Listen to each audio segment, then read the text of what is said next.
Hey, welcome to Oopsie Daisy. You've found a place where you can hear real struggles, real stories, and life lessons that are going to help you live real free in Jesus. I hope you enjoyed today's episode. Let's go. Hey guys, welcome back to Oopsie Daisy.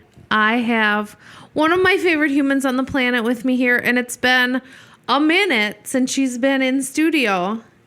Yeah. It is my daughter, Paige, a fairly new 12-year-old, halfway through the school year, middle schooler, well on her way to just greatness and gloriousness. It's just like a Monday night here, so I was cleaning my office, and I asked her, when are we going to podcast together again? Because it was great. It was great last time we did it. What did we talk about last time?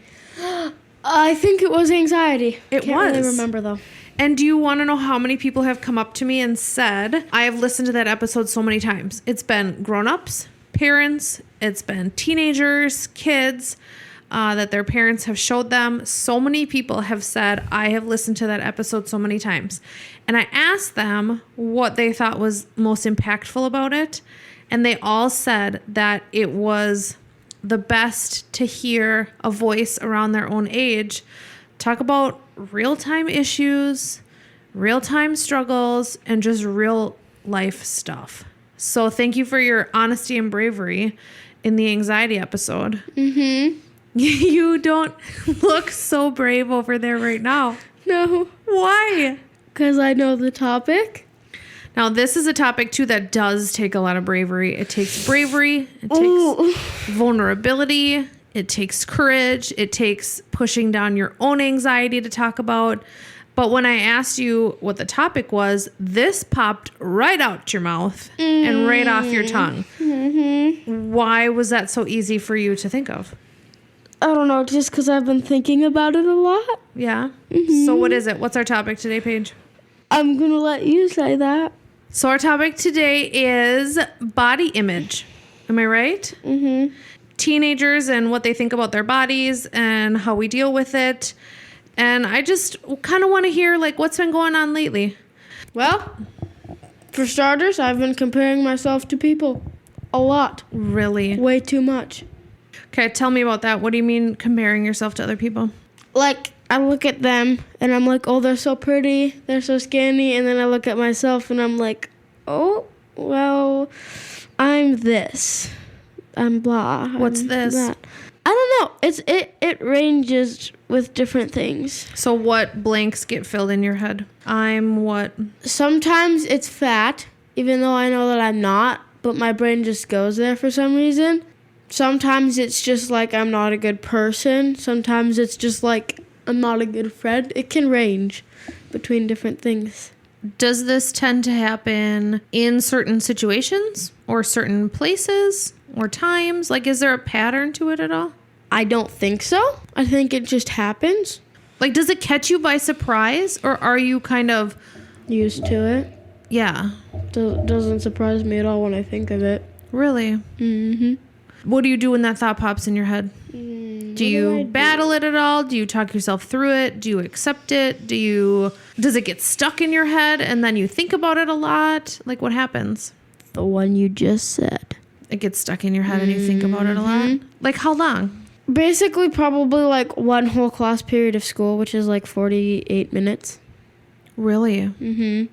Does it happen in the same classes every day? It can go between different classes.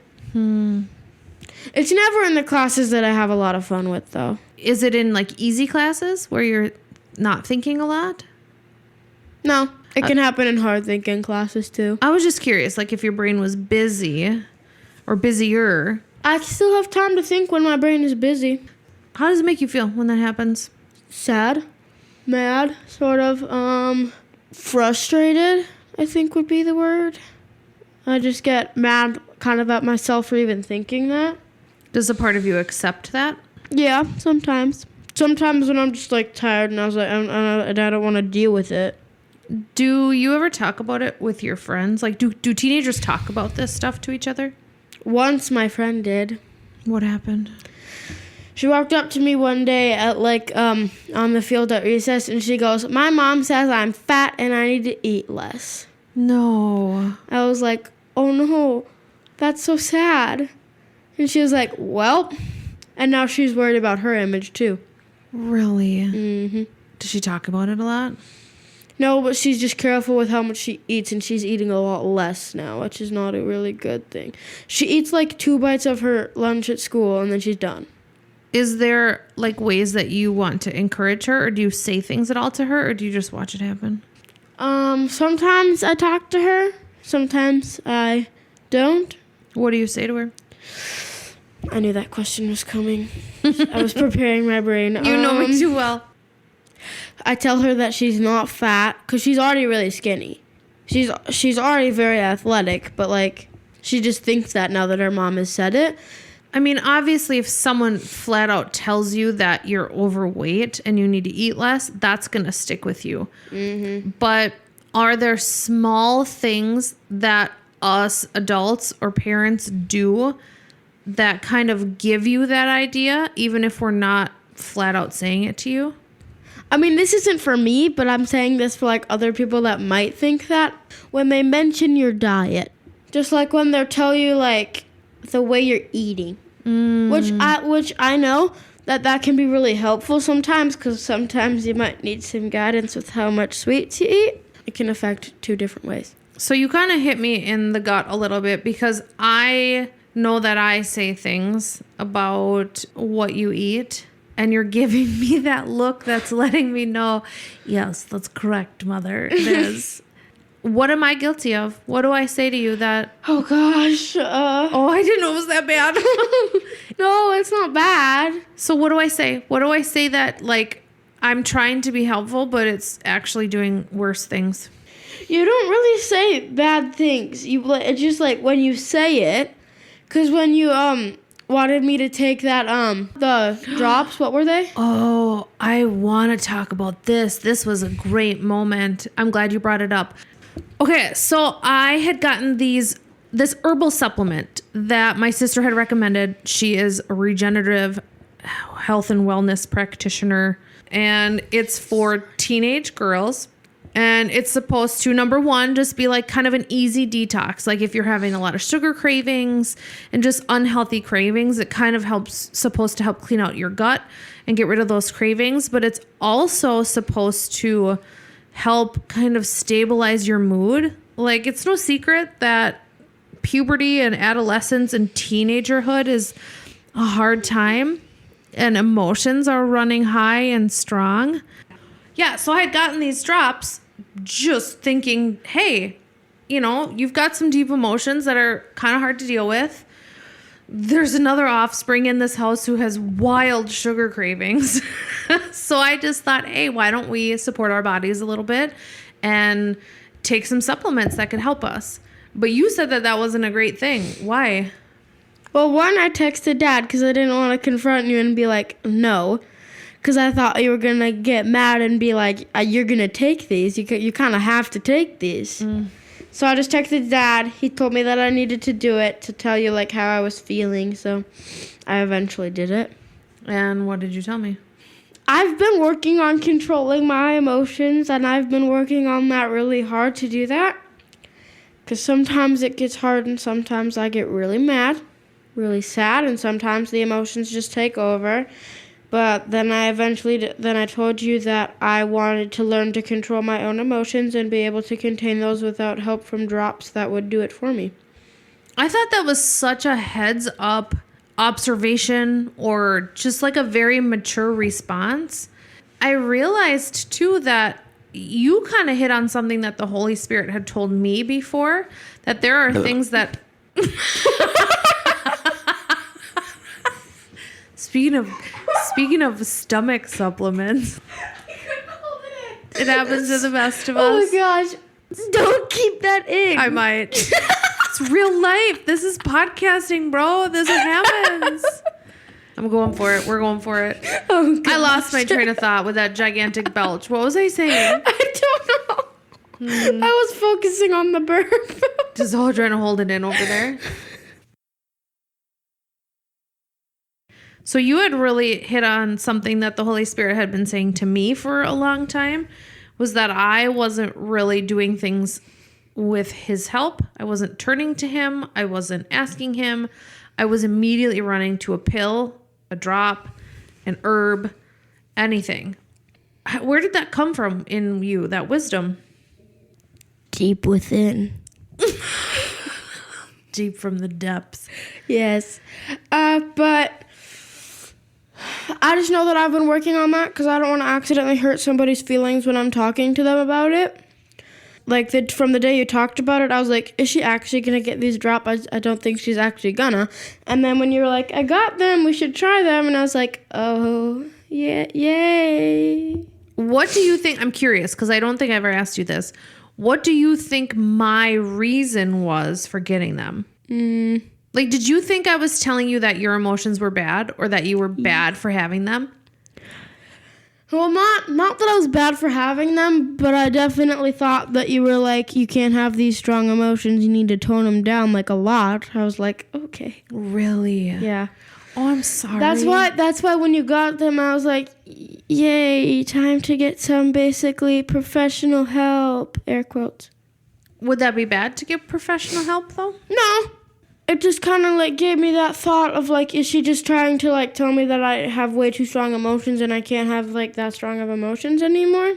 So you thought I was telling you something was wrong with you? Yeah. What a bummer. Mm-hmm. I should have asked you before and been like, how do you feel about this? Mm-hmm. I don't know. It didn't come from that place. It really didn't. I just saw you struggling with handling and harnessing your emotions because it's like a bucking bronco in your head or in all of our heads, I think. So we can either ride the bronco and be in charge or we can go along for a roller coaster ride as it takes us. And so I think I was just trying to make it a little bit easier for you. But you think it's better to take the hard route? I don't want to say hard because maybe it's not hard, but and to just really learn how to handle them. Mm-hmm. So how do you handle them? I know we're kind of straying from the topic of body image, but I think like emotions go 100% in with how we see ourselves, what we think about ourselves, our bodies, and everything. Would it be easier if I gave you like a situation and emotion and then you tell me how you deal with it? I suppose that was like a hard, because there's so many different emotions. Just tell you, how do you deal with every emotion? Okay, what's an emotion that you struggle with the most, do you think? That you feel the strongest and that's hardest to deal with? Is it shame, embarrassment, anger, fear? Oh gosh, there are like 3. What are they? Embarrassment. And then like on the topic of losing people, like what would that be? Oh, like death? Yes. Okay. Like that emotion hits me hard and then I'm like, and then I can't really stop it because then I start crying and I'm like, oh my gosh, I don't want them to die. You literally just did that at dinner tonight. Just nobody even mentioned cats, a death of a cat. And there you were with tears running down your face. Well, no, dad mentioned marble. And then your brain just took it there. Mm-hmm. Okay, so what was the third one? Did you say the third one? Yeah, so there's embarrassment, like the loss of grieving and like the death. I do get angry pretty easy. Mm-hmm.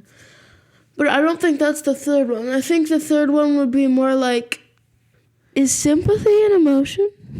Yeah, absolutely. Sympathy.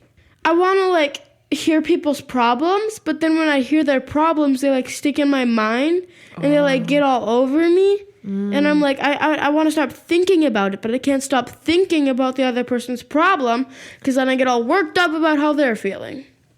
So carrying other people's emotional burdens, maybe. Yeah. Okay, so say you feel embarrassed and are feeling extreme embarrassment. How do you deal with it?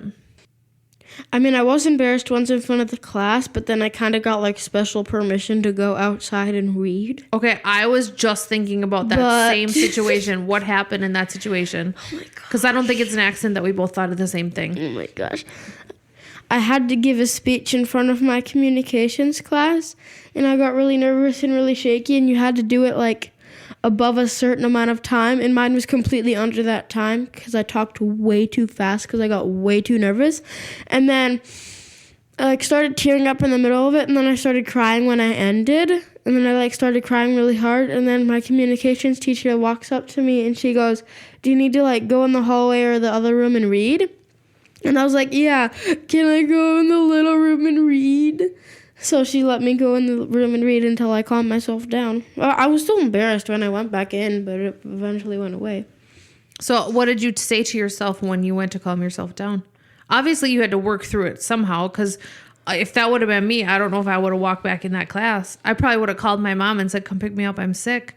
But you didn't. You walked in with your head held high.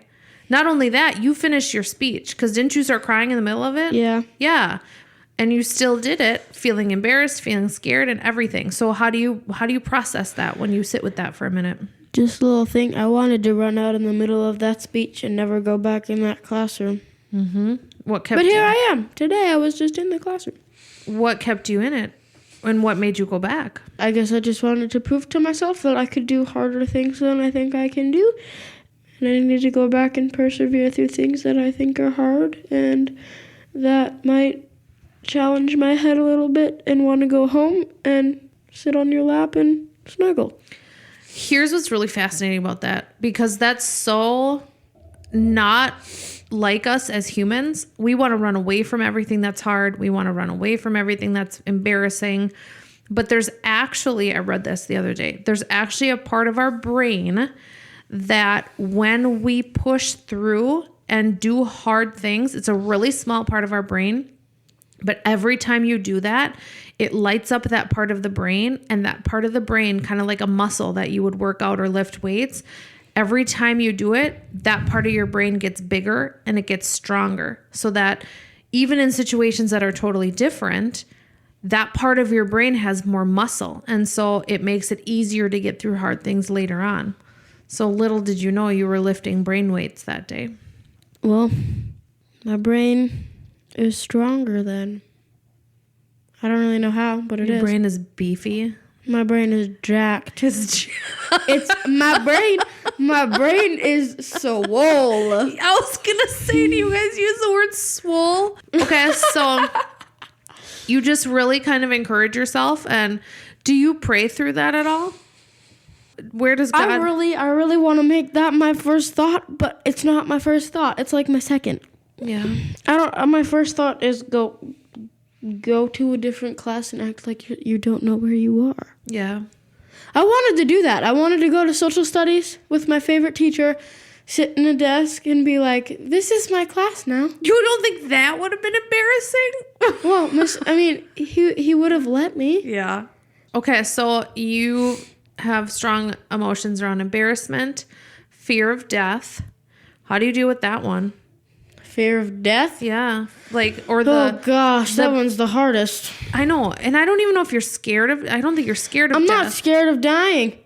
I'm just scared of losing people. You just start the grieving process really early for things. Like, our cat is 9 years old and you already are like preparing yourself, which I always tell you, you don't have to pre-feel the emotion. Just hold it off till it really happens. Otherwise, you're going to live it 10 times. I don't think you know this, but one night after you said that I want to die before Dad, yeah, I went upstairs and I started crying because I was like, "Oh no, when is she gonna die?" You did? Yeah. I just meant That's why when everybody starts talking about death, I'm like, "Stop! I will start bawling. So stop." It sounds like your head is kind of like a freight train that just goes with an idea sometimes. Mm-hmm. How do you stop it? Think of a block of cheese. Mm-hmm. The knife slicing the cheese. Mm. So I kind of slice it up. And then once I'm done slicing it up, toss it in the garbage. You picture that? Mm-hmm. So you just cut the part off that you're thinking of, yeah, and then you just put it away. Yeah. So like you got this big, huge, big block of cheese. Then there's one part that's getting moldy, rotten. Mm-hmm. Slice off the rotten part, throw it in the garbage. The rest is fine. And that works for you? Cheese. Yeah. I'm actually going to try that. Yeah, it's good. To be then honest. You're like, then let's just move on with the really good cheese, leave the rotten cheese in the garbage, and go on with your day with the good cheese. I feel like that's scriptural. Except cheese? No, not cheese. No, that idea. Like, you're choosing what to focus on. Okay, listen to this. This was in my Devo this morning.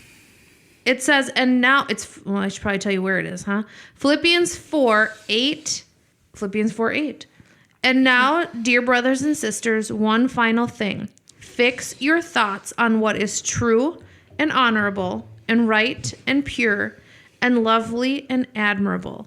Think about things that are excellent and worthy of praise. So isn't that kind of what you're doing without really knowing you're doing it? You're choosing the moldy and rotten parts, and you are consciously, knowingly cutting that off your brain block of cheese, and you're throwing it in the garbage. And you're choosing to focus on the rest of the cheese, the better cheese, the pure, the right, the noble, the lovely, and the admirable cheese. Way to practice Philippians 4:8 and not even know it. That's the Spirit of God inside of you. Yeah. It really is. And I think that's really good for people. Like, some people have to visualize. It doesn't surprise me that you visualize it because you're an artist. And so everything is very visual to you. Like, for me, I would think through it and be like, okay, Amanda, your brain is thinking about this, but you should think about things that are lovely and pure and admirable and excellent. And I would just like talk myself through it. But you just get right down to business and slice the cheese. That's super good advice. Oh man, I hatched you, but our brains are like so scary similar, but also very, very different in how they process things. Like, you process so in pictures and movies and visuals. Okay, so knowing how you can slice the cheese in Philippians 4:8, is that something that you could use for your body image stuff? Probably. Someone says it to you. The cheese rots. Slice off the cheese. Well, it's not really even though someone says it to you. Let's rephrase that. Like, nobody says it to me. Ever. Oh, they don't? No. Well, I guess not usually. That's good news. Yeah. It's just me thinking of it and comparing myself to other people. So let's just say I compare myself to a person.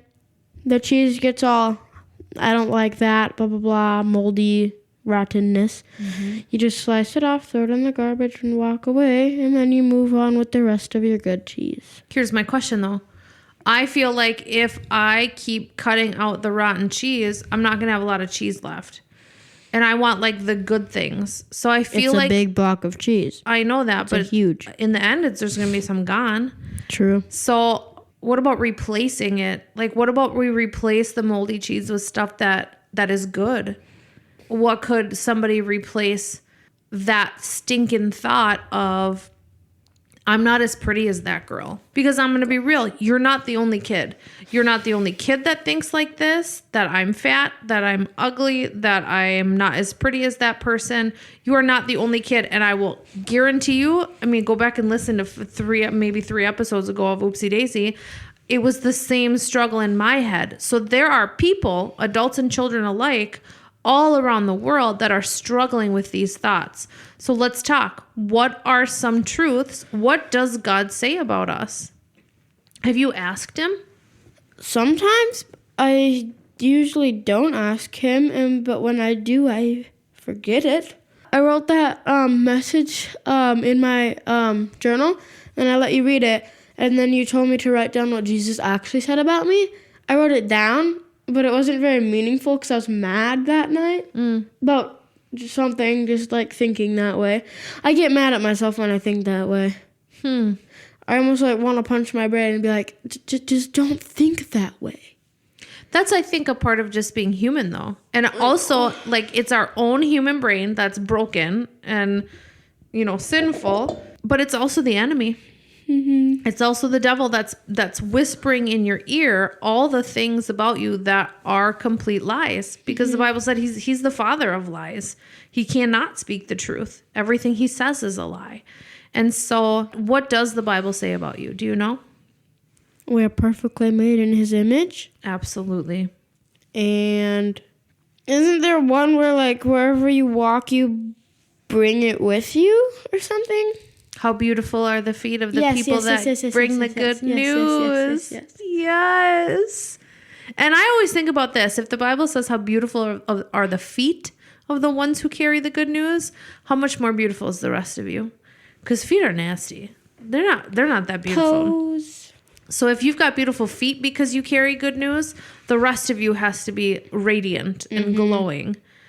Yep. Talking about your feet. And think of Genesis too. So if we were created in God's image and God created us, which he did, what did he call us? So God said, let there be light. And there was light. And it was Good.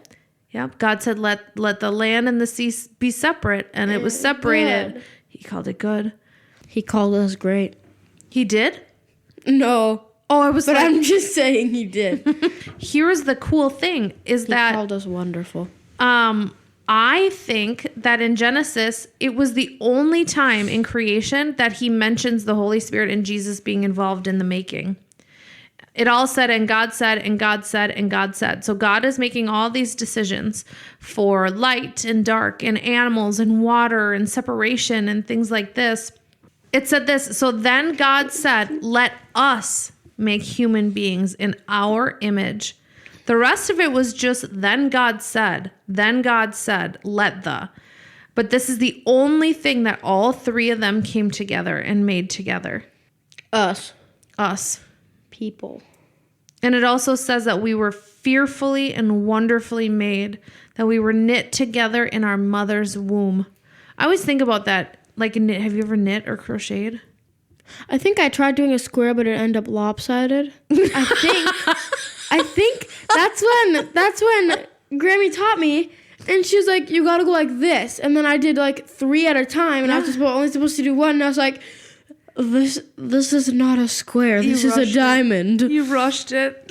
Yes. This is an oval." But that's why that verb in that sentence, he knit us together. That's why that's cool, is because he didn't just be like, boom, you're made. He like worked at it, and all the details and the perfect little things is he made them, you know? He didn't go, here's 52 stitches at a time and here's a diamond when I meant to make a square. He made what he made on purpose. What would be a non-weird way to tell people that? Oh gosh. That's my question. Because in the Bible, here you go. No, that'd be really weird. They'd be like, what is this? Do you think people would read it? Most people would probably turn it down, if I'm being honest with you. You think so? I think so. But I'm trying to figure out, and maybe like it is just as simple as being like, hey, God made you in his image. He is perfect, so you are perfect. I was telling people this stuff in kindergarten. Yes, you were. You were just preach in kindergarten. Wait, people out there, do you know those things that have like the little squares and then there's like those little like nails that stick out of it, like those little plastic nubs, and then you like connect the rubber bands on the other things to make the shapes? Every single day I would play with one of those and like make a cross, make something. Do you know in 3rd grade you were reading your action Bible and people would come around you and ask about what you were reading and ask to see it too? I don't remember that, but I remember sitting in a corner reading it, and then they were like, hey, what you doing? And I was like, reading the Bible. Did you ever get made fun of for that? Mm-mm. Somebody asked to borrow it on the bus once. Did you let them? Yeah. They read like a chapter or 2, and I was like, there you go. If you want it again, I'll have it tomorrow. And they're like, okay. They weren't there the next day, which was really sad. But then they were there the next day and asked for it again. Really? Yeah. Truly, how beautiful are the feet of the people who bring the good news. I'm going to look up what that verse actually is. Isaiah 52:7. How beautiful on the mountain are the feet of those who bring good news, who proclaim peace, who bring good tidings, who proclaim salvation, and who say to Zion, your God reigns. Okay, so I know we got a little off topic, flat out from body image.